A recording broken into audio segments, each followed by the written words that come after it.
Assalamualaikum warahmatullahi wabarakatuh.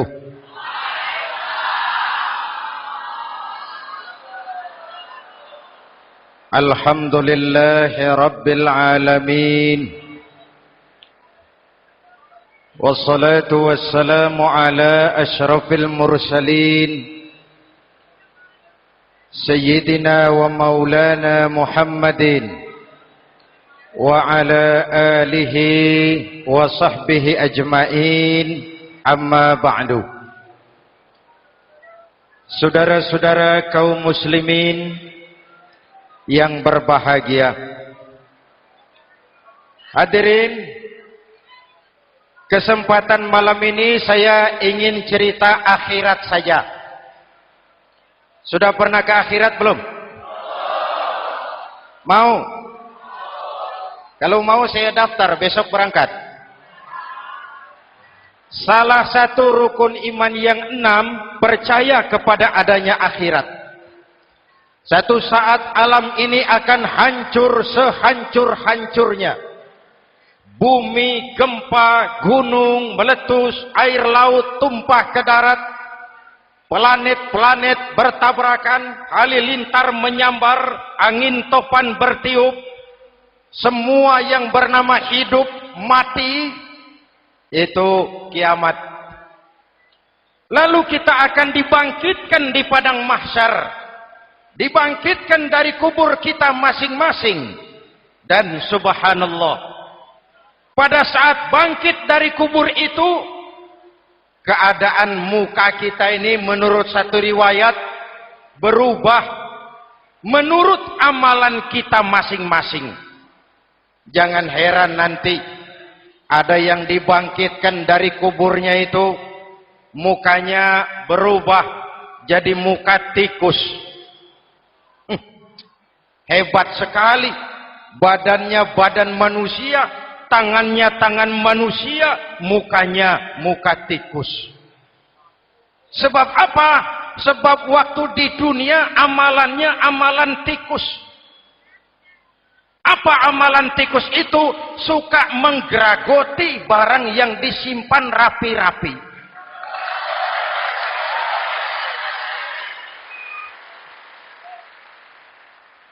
Itu nanti koruptor-koruptor yang menggeragoti uang rakyat, itu nanti bangkit mukanya muka tikus. Saudara lihat, oh ini yang geragoti uang rakyat mukanya muka tikus. Ada lagi yang bangkit dari kubur, mukanya itu berubah jadi muka harimau. Kenapa? Waktu di dunia amalannya amalan harimau. Apa harimau itu? Mau menang sendiri, keras kepala, kupeh. Di mana ada hutan, rajanya pasti harimau. Padahal hutan belum pernah bikin pemilihan umum. Betul? Tapi harimau tidak peduli. Ada pemilihan umum atau tidak, saya raja hutan. Setelah naik jadi raja di hutan, harimau bukan melindungi rakyatnya, malah makanin rakyatnya.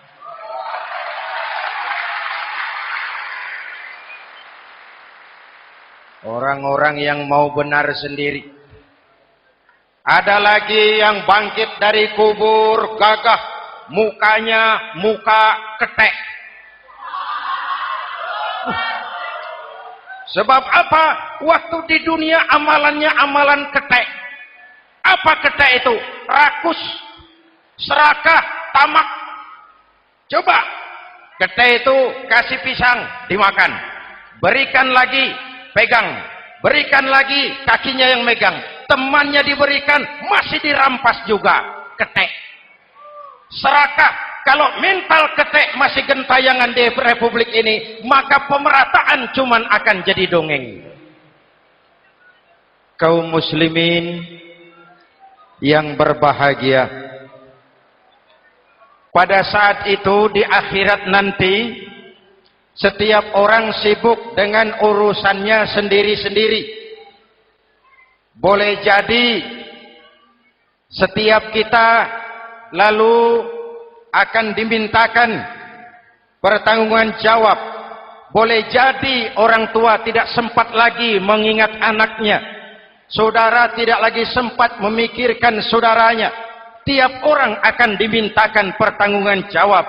Dalam kondisi seperti itu, Rasulullah mengajarkan sab'atun yuzilluhumullahu yawma la zilla illa zilluh. Ada 7 golongan manusia yang di akhirat nanti akan langsung mendapat perlindungan dari Allah Subhanahu wa taala. Orang lain sibuk, dia tenang. Orang lain resah dan gelisah, dia ayem. Kenapa? Mendapat perlindungan dari Allah. Sebab ketika di dunia ia memberikan perlindungan kepada orang banyak. Siapa mereka? Mudah-mudahan kita termasuk salah satu di dalamnya. Mencari perlindungan Allah lebih-lebih dalam situasi sekarang ini. Pertama, imamun adil yang akan mendapat perlindungan langsung dari Allah adalah pemimpin yang adil. Sebab apa? Pemimpin yang adil melindungi banyak rakyat, maka pantas di akhirat dilindungi oleh Allah Subhanahu. Kita ini kan zon politikan. Kita ini makhluk yang tidak mungkin hidup sendiri-sendiri. Untuk melaksanakan hajat bersama, kita memerlukan pemimpin. Memilih pemimpin itu tidak sulit. Dalam fikih, ketika sholat, itu dijelaskan bagaimana cara memilih imam. Siapa yang diangkat jadi imam? Pertama, a'lamuhum. Orang yang paling alim di kampungmu siapa? Angkat jadi imam. Yang paling alim, paling menguasai persoalan, sehingga bisa membawa bangsa keluar dari kesulitan. Pemimpin yang bisa menyelesaikan masalah, bukan yang menimbulkan masalah.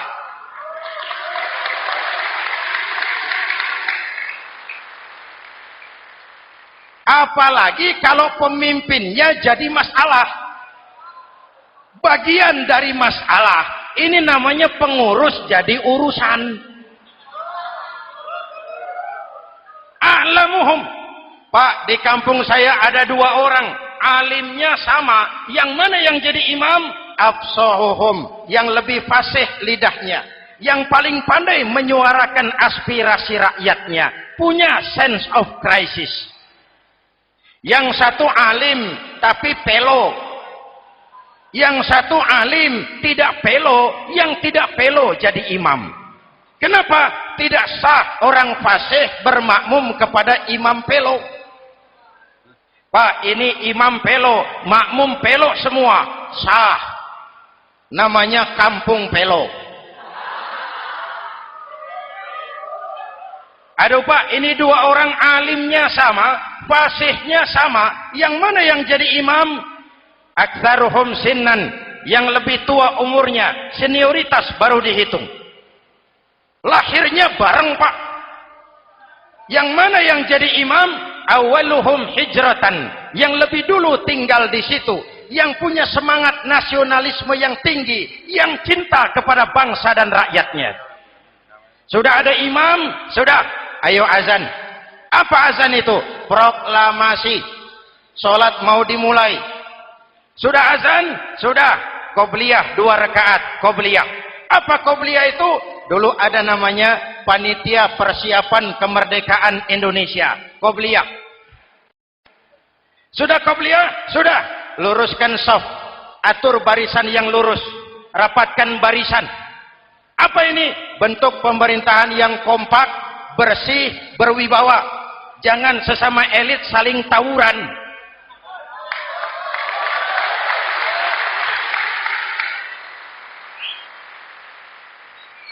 Luruskan shaf. Lalu shaf yang terdepan hendaknya diisi orang yang sedikit alim. Tidak perlu alim betul, sedikit alim. Maksudnya apa? Kalau imam keliru dia bisa tegur. Kalau imam salah dia bisa tegur. Kalau imam batal dia bisa gantikan. Ini wakil-wakil makmum. DPR, DPRD. wakil-wakil makmum. Sudah, ayo imam pimpin sholat. Sepakati dulu kita mau sholat apa, rakaatnya berapa, surah yang mau dibaca apa, pakai sujud tilawah apa tidak, supaya makmum tidak kaget-kagetan. Rakyat harus dikasih tahu pemimpinnya mau kemana, visinya apa, supaya makmum ikutnya ikhlas. Jelas? Hadirin yang saya hormati, kita memerlukan pemimpin yang adil, yang menaungi rakyatnya, sehingga dengan demikian nanti mereka akan dinaungi langsung oleh Allah Subhanahu. Mudah-mudahan Allah memberikan kepada kita rakyat dan bangsa Indonesia ini pemimpin yang adil. Saya yakin perjalanan waktu akan mengantarkan kita di mana orang-orang akan terbuka topengnya, sehingga akan jelas mana pembela rakyat, mana penyengsara rakyat.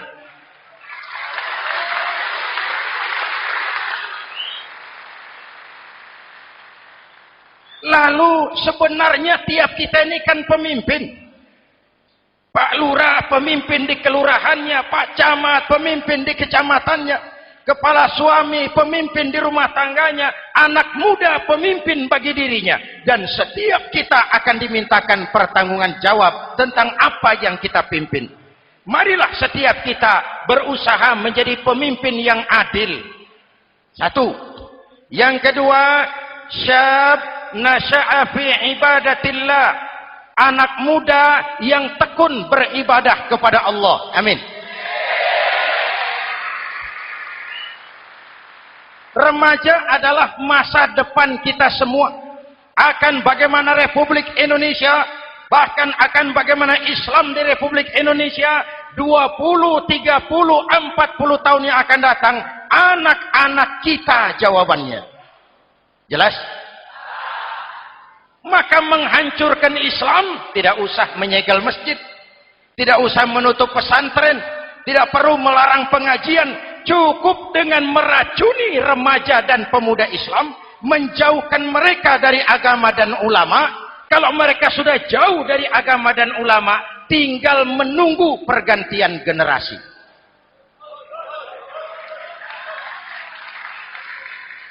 Maaf, kalau yang sudah 60 tahun ke atas, itu saya anggap angkatan selamat. Generasi tanda seru. Insya Allah mantap akidahnya, tidak goyah imannya. Tapi yang 30 tahun ke bawah, adik-adik saya ini, the next generation, kalian yang jadi pilot project. Hei remaja-remaja Islam, kalau mau jadi remaja dan pemuda modern, jangan dekat-dekat ke masjid kuno. Masjid khusus 70 tahun ke atas. Baca Quran kampungan, ngaji urusan akhirat. Seiring dengan itu, modernisasi diartikan dengan westernisasi. Kau tidak bisa jadi pemuda modern kalau semua yang datang dari barat belum kau telan mentah-mentah. Kau harus bisa bergaul seperti orang barat, berpakaian seperti orang barat, berumah tangga seperti orang barat, makan minum seperti orang barat. Kalau nyanyi lagunya lagu barat yang orang lain nggak ngerti, kamu juga nggak tahu. Mengalirlah narkoba dalam segala bentuknya. Maka muncullah generasi-generasi santai, generasi-generasi salon yang mencoba mencari pelarian hanya dengan kesenangan sesaat, tapi menghancurkan masa depan yang pasti.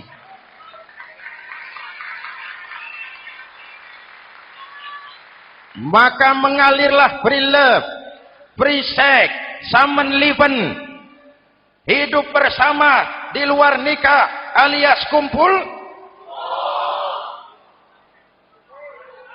Ya sama saja, kumpul kebo, kumpul embek itu sama. Hadirin yang saya hormati, kalau sudah hancur tinggal menunggu pergantian generasi. Oleh karena itu, adik-adik saya, para remaja, para pemuda, kalian harapan kami semua. Di pundak kalian Kami pertaruhkan hari depan bangsa dan negara ini.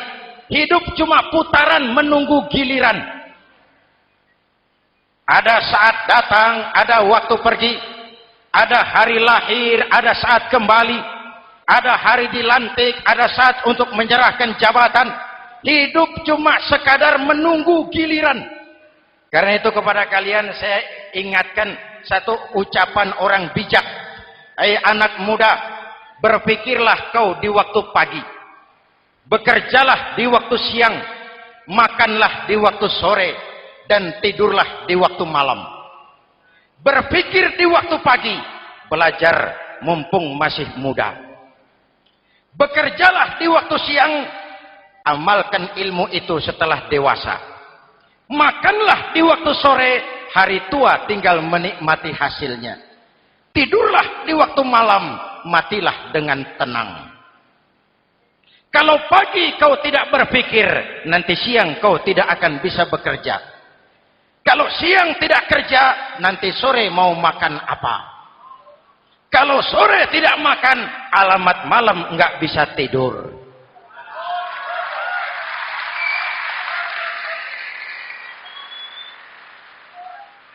Kalau waktu remaja, waktu muda maunya santai-santai saja, dewasanya bingung. Kalau dewasanya bingung, hari tua terlunta-lunta. Kalau hari tua terlunta-lunta, matinya menteleng.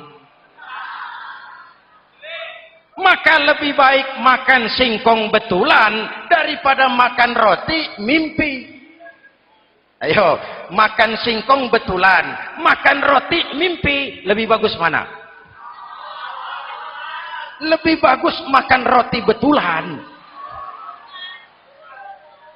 Kalau perlu, lebih baik sekolah sambil dagang koran, sekolah sambil parkir mobil, sekolah sambil semir sepatu, daripada petatang peteteng tanpa prospek hari depan yang ada artinya.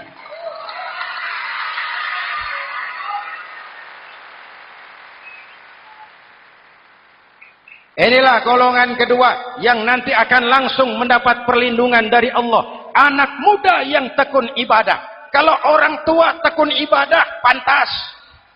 Orang tua rajin ibadah, tidak istimewa. Masya Allah Pak, itu orang tahajudnya hebat, wirid yasinnya mantap, puasanya luar biasa, zikirnya mantap. Umurnya berapa? 70. Wajar. Lalarwi sanjo. Sudah larut senja. Kalau 70 masih jadi preman, kapan tobatnya? Tapi kalau ada anak muda, darahnya masih mengalir dengan panas, keinginannya masih sejuta khayal, dia bisa salurkan di jalan Allah, itu amat disukai Allah, dan itu akan mendapat perlindungan langsung dari Allah Subhanahu. Hadirin kaum muslimin di seluruh tanah air yang saya cintai.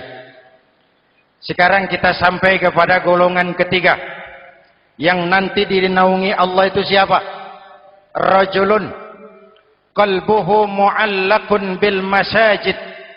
Seseorang yang hatinya selalu terpaut kepada masjid.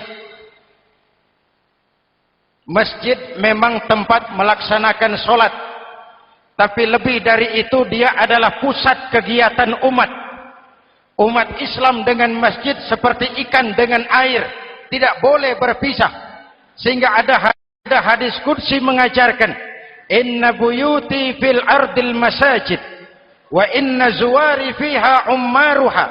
Rumahku di permukaan bumi adalah masjid. Orang-orang yang memakmurkan masjid adalah tamuku.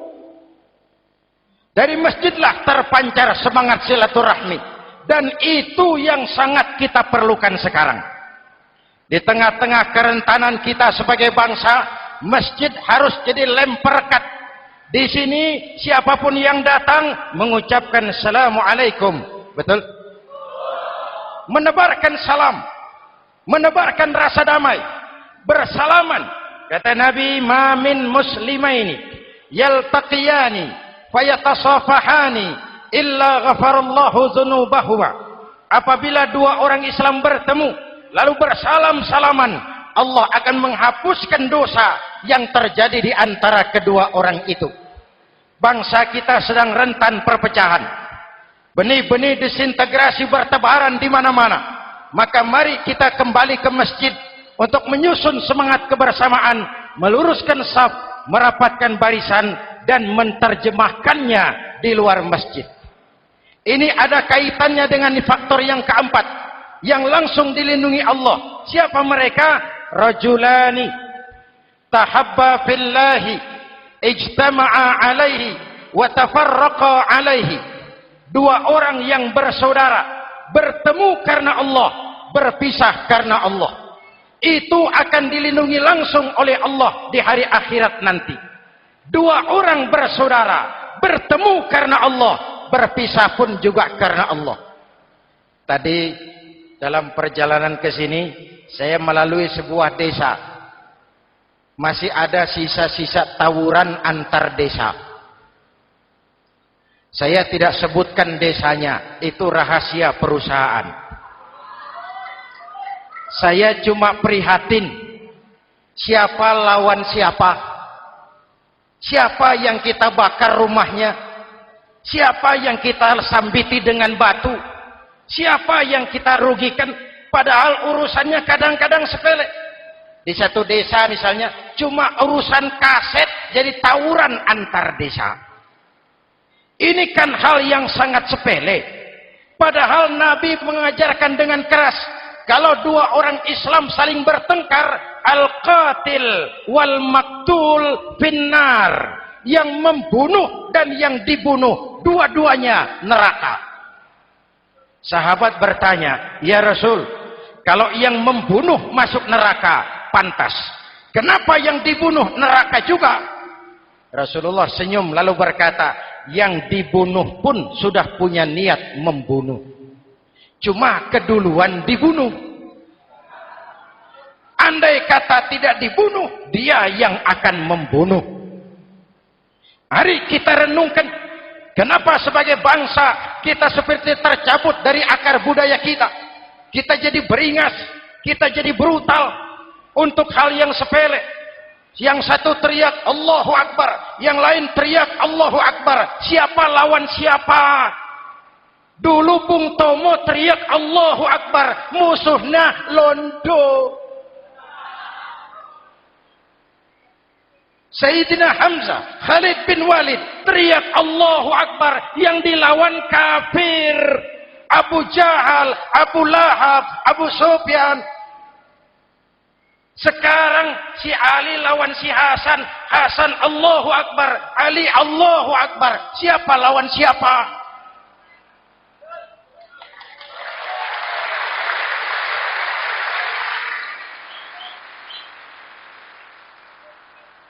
Kenapa kita jadi begitu mudah menggunakan nama Tuhan untuk melampiaskan ambisi pribadi?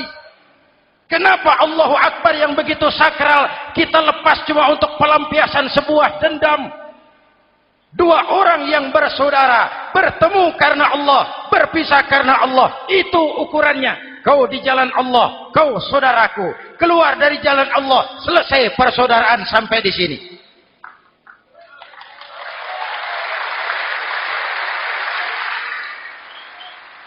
Hadirin, lewat mimbar ini saya kembali menekankan, mari kita pelihara kerukunan. Pertama, rukun antar umat seagama, sesama muslim harus bersatu. Yuk kita rukun, yuk kita kompak, yuk kita bersatu, yuk. Sesama muslim, kaos boleh berbeda, boleh, jaket boleh tidak sama, silakan. Paham politik boleh berbeda, boleh.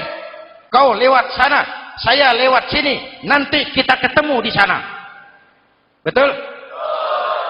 Mari lapang dada menerima perbedaan, tetapi mengarah kepada satu tujuan yang sama. Walaupun bineka, kita ini tunggal.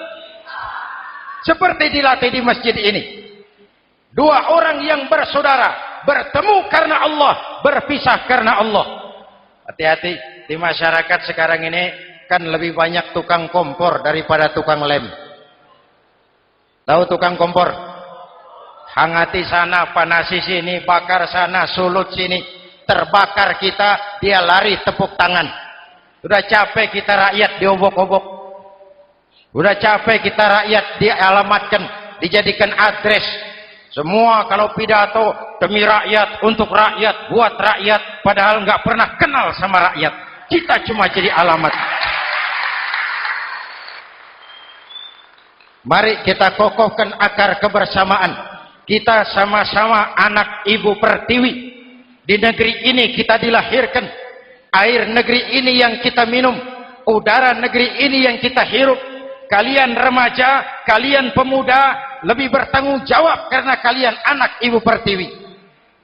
Hadirin yang saya hormati, maka tetaplah jaga semangat kebersamaan. Ini yang keempat.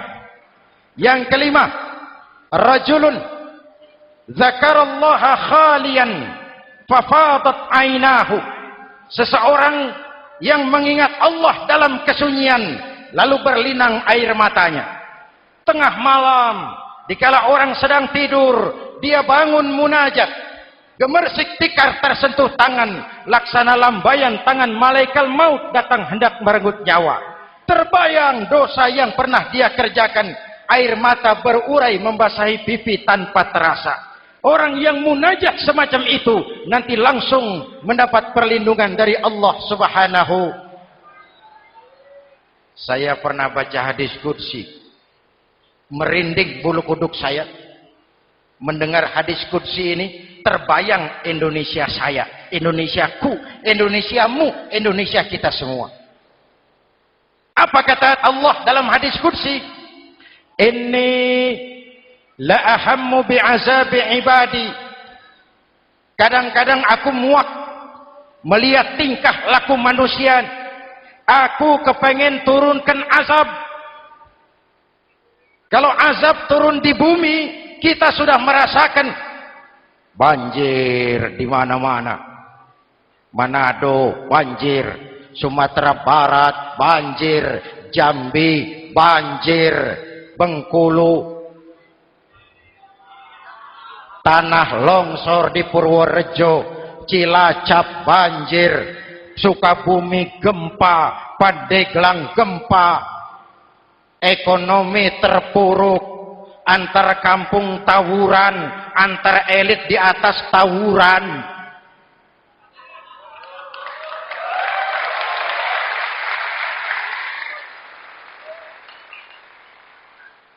Hutang numpuk. 40% APBN kita ini sekarang cuma untuk bayar hutang.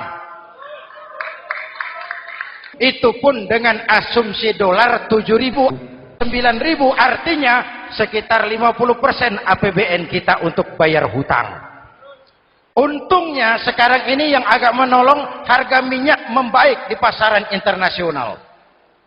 Hadirin yang saya hormati, ini lagi ngomong apa saya sih? Aku pengen turunkan azab, tetapi kata Allah, ketika aku melihat orang-orang tua yang sujud di keheningan malam, bayi-bayi tanpa dosa masih menyujud.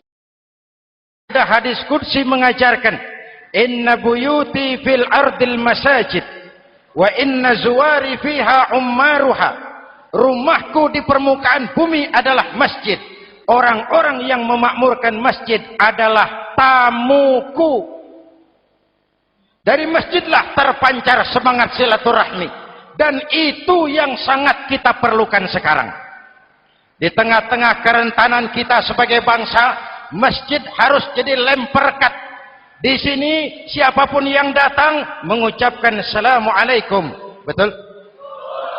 Menebarkan salam, menebarkan rasa damai, bersalaman. Kata Nabi, ma min muslimaini yaltaqiyani fayatasafahani illa ghafarallahu dzunubahuma. Apabila dua orang Islam bertemu lalu bersalam-salaman, Allah akan menghapuskan dosa yang terjadi di antara kedua orang itu. Bangsa kita sedang rentan perpecahan. benih-benih disintegrasi bertebaran di mana-mana. Maka mari kita kembali ke masjid untuk menyusun semangat kebersamaan, meluruskan saf, merapatkan barisan, dan menerjemahkannya di luar masjid. Ini ada kaitannya dengan faktor yang keempat, yang langsung dilindungi Allah. Siapa mereka? Rajulani tahabba fillahi ijtama'a alaihi wa tafarraqa alaihi. Dua orang yang bersaudara, bertemu karena Allah, berpisah karena Allah. Itu akan dilindungi langsung oleh Allah di hari akhirat nanti. Dua orang bersaudara, bertemu karena Allah, berpisah pun juga karena Allah. Tadi dalam perjalanan ke sini, saya melalui sebuah desa. Masih ada sisa-sisa tawuran antar desa. Saya tidak sebutkan desanya, itu rahasia perusahaan. Saya cuma prihatin, siapa lawan siapa? Siapa yang kita bakar rumahnya? Siapa yang kita sambiti dengan batu? Siapa yang kita rugikan? Padahal urusannya kadang-kadang sepele. Di satu desa misalnya, cuma urusan kaset jadi tawuran antar desa. Ini kan hal yang sangat sepele. Padahal Nabi mengajarkan dengan keras, kalau dua orang Islam saling bertengkar, al-qatil wal maktul finnar. Yang membunuh dan yang dibunuh, dua-duanya neraka. Sahabat bertanya, ya Rasul, kalau yang membunuh masuk neraka, pantas. Kenapa yang dibunuh neraka juga? Rasulullah senyum lalu berkata, yang dibunuh pun sudah punya niat membunuh. Cuma keduluan dibunuh. Andai kata tidak dibunuh, dia yang akan membunuh. Mari kita renungkan, kenapa sebagai bangsa kita seperti tercabut dari akar budaya kita. Kita jadi beringas, kita jadi brutal untuk hal yang sepele. Yang satu teriak Allahu Akbar, yang lain teriak Allahu Akbar. Siapa lawan siapa? Dulu Bung Tomo teriak Allahu Akbar, musuhnya londo. Sayyidina Hamzah, Khalid bin Walid teriak Allahu Akbar, yang dilawan kafir. Abu Jahal, Abu Lahab, Abu Sufyan. Sekarang si Ali lawan si Hasan, Hasan Allahu Akbar, Ali Allahu Akbar. Siapa lawan siapa?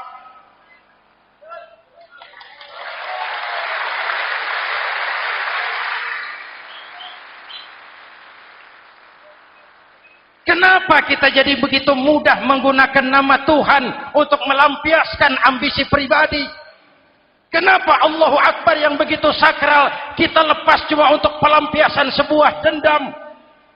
Dua orang yang bersaudara, bertemu karena Allah, berpisah karena Allah. Itu ukurannya. Kau di jalan Allah, kau saudaraku. Keluar dari jalan Allah, selesai persaudaraan sampai di sini.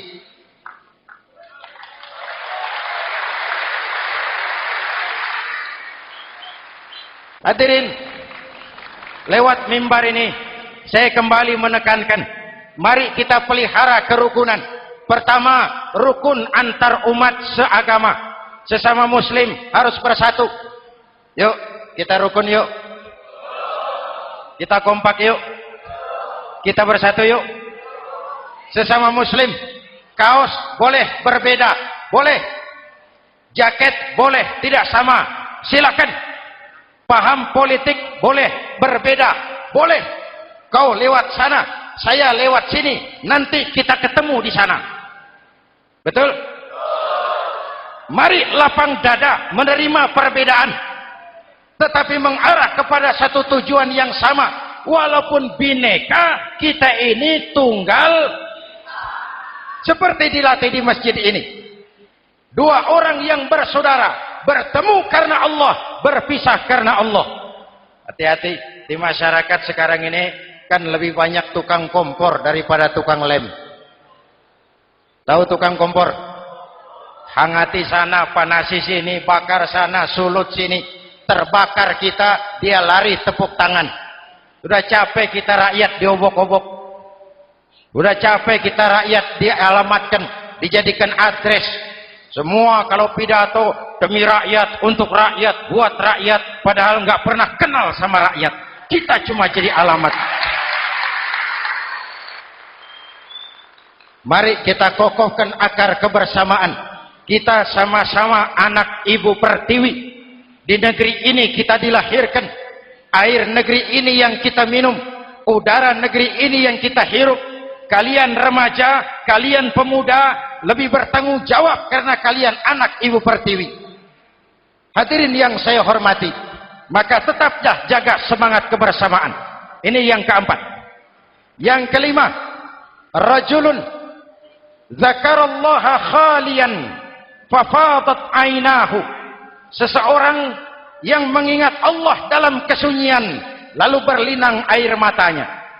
Tengah malam, dikala orang sedang tidur, dia bangun munajat. Gemersik tikar tersentuh tangan, laksana lambaian tangan malaikat maut datang hendak merenggut nyawa. Terbayang dosa yang pernah dia kerjakan, air mata berurai membasahi pipi tanpa terasa. Orang yang munajat semacam itu nanti langsung mendapat perlindungan dari Allah Subhanahu. Saya pernah baca hadis qudsi, merinding bulu kuduk saya mendengar hadis qudsi ini. Terbayang Indonesia saya, Indonesiaku, Indonesiamu, Indonesia kita semua. Apa kata Allah dalam hadis qudsi? Inni la ahammu bi'azabi ibadi. Kadang-kadang aku muak melihat tingkah laku manusia. Aku kepengen turunkan azab. Kalau azab turun di bumi, kita sudah merasakan banjir di mana-mana. Manado banjir, Sumatera Barat banjir, Jambi banjir, Bengkulu, tanah longsor di Purworejo, Cilacap banjir, Sukabumi gempa, Pandeglang gempa, ekonomi terpuruk, antar kampung tawuran, antar elit di atas tawuran.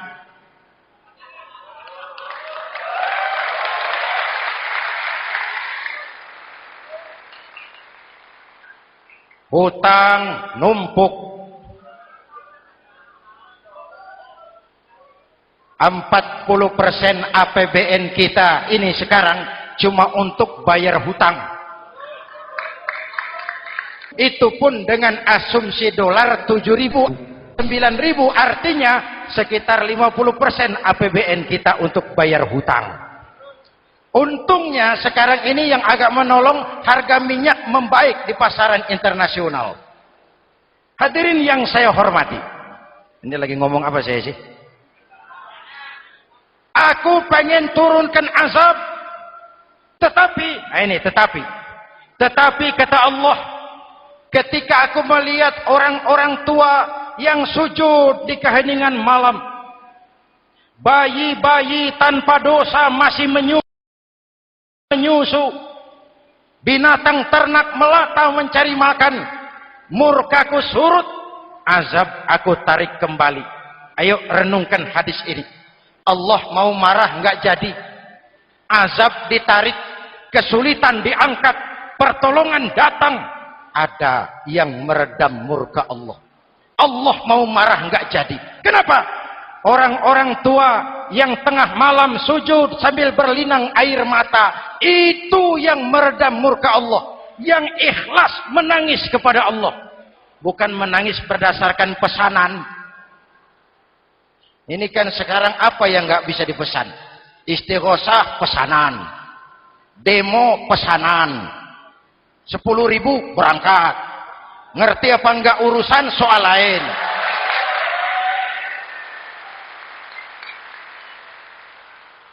Jadi bukan demonstran, pekerja demo. Orang tua yang ikhlas nangis kepada Allah di keheningan malam, kita hutang jasa kepada orang-orang tua yang ikhlas seperti itu. Itu yang menjaga keselamatan bangsa. Allah mau murka enggak jadi. Sepanjang masih banyak orang-orang tua yang sujud di tengah malam. Amin. Yang kedua, bayi tanpa dosa masih menyusu.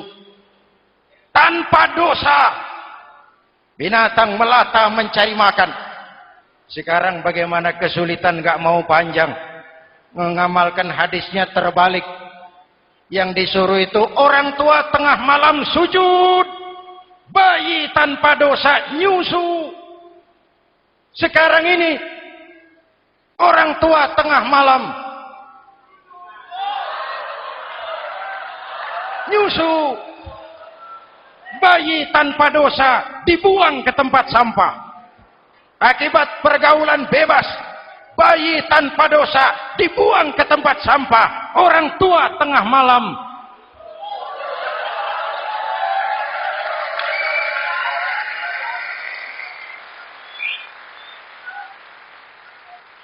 hadirin. Yang keenam, rajulun da'athum ra'atun zatu mansibin wa jamalin ila nafsiha faqala inni akhafu Allah rabbal alamin. Orang yang bermoral dibujuk rayu oleh perempuan cantik, lalu dia berkata, maaf, saya takut kepada Allah. Orang bermoral yang merasakan kehadiran Allah dekat dalam hidup. Umpama waktu puasa, saudara sholat zuhur. Sebelum sholat, saudara berwudu. Ketika berkemur, saudara korupsi. Sedikit airnya saudara minum. Jangankan polisi, teman wudu sebelah pun tidak tahu kalau waktu berkemur saudara korupsi. Kenapa kita tidak mau melakukan? Ada rasa malu kepada Allah. Ini yang perlu kita tumbuh kembangkan. Rasa malu kepada Allah subhanahu wa ta'ala. Yang ketujuh, rajulun tasaddaqa bisadaqatin fa'akhfaha. Orang yang bersedekah lalu disembunyikan sehingga tangan kiri tidak tahu apa yang diberikan oleh tangan kanan. Orang yang punya kepedulian tinggi tetapi ikhlas menolong yatim, membantu sesama dalam rangka menegakkan masyarakat yang adil dan makmur. Mari kita mohon kepada Allah, semoga kita semua senantiasa dalam perlindungannya di dunia ini dan lebih-lebih di akhirat nanti. Al-Fatihah. A'udzubillahi Siratal ladzina an'amta 'alaihim ghairil maghdubi 'alaihim waladdallin. Amin. Bismillahirrahmanirrahim. Alhamdulillahi rabbil alamin. Allahumma salli ala Muhammad wa ala alihi wa sahbihi ajma'in. Rabbana taqabbal minna salatana wa siyamana wa qiyamana wa takhashu'ana wa ta'abbudana wa tammim taqsirana ya arhamar rahimin. Allahumma ja'alna minas su'ada'il maqbulin wa la taj'alna minal ashqiya'il mardudin. Rabbana zalamna anfusana wa illam taghfir lana wa tarhamna lanakunanna minal khasirin. Afdalu ma qultuhu ana wan nabiyuna min qabli la ilaha illallah.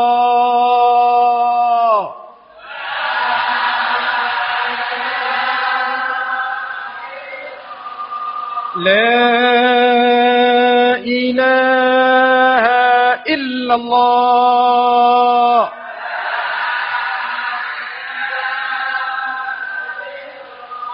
Muhammadur Rasulullah.